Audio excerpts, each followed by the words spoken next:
മറിയം അൽ ബത്തൂം മസ്ജിദ്.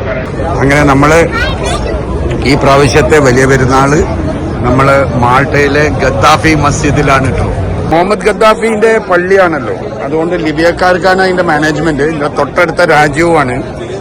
ആ കാലഘട്ടത്തിൽ കുറേ ഹിസ്റ്ററികൾ ഉണ്ട് കേട്ടോ.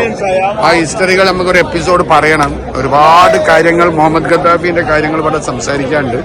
ആ കാലഘട്ടത്തില് മുഹമ്മദ് ഗദ്ദാഫി കുറേ രാജ്യങ്ങളിൽ ഇതേപോലെ പള്ളികൾ ഉണ്ടാക്കിയിട്ടുണ്ട് കേട്ടോ. അതിൽ പെടുന്നതാണ് ഇതൊക്കെ.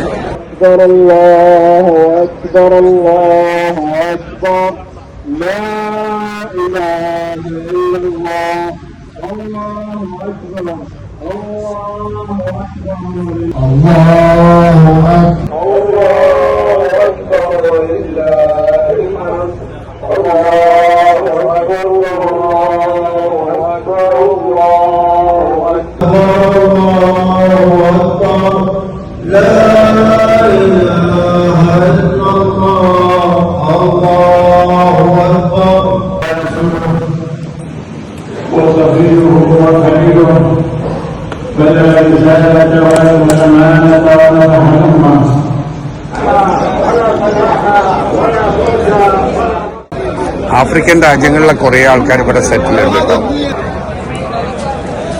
ഒരു വലിയ പള്ളിയാണ്. ആകെ ഒരു പള്ളിയേ ഉള്ളൂ. അതാണ് ആകെ ഇവിടെ ഒരു പള്ളിയേ ഉള്ളൂ. ഇനി വേറെ പള്ളി ഇവിടെ അനുവദനീയമല്ല. ഇവിടെ മുസല്ലകൾ എന്ന് പറഞ്ഞു കഴിഞ്ഞാൽ ചെറിയ ചെറിയ സാമ്പകൾ അവിടെ നമ്മൾ വാടകയ്ക്കൊക്കെ എടുത്ത് ചെയ്യാന്നല്ലാണ്ട് ലൈസൻസ്ഡ് ആയിട്ട് ചെയ്യാൻ കഴിയില്ല. ഇത് ലൈസൻസ്ഡ് അനുവദനീയമായ പള്ളിയാണ്.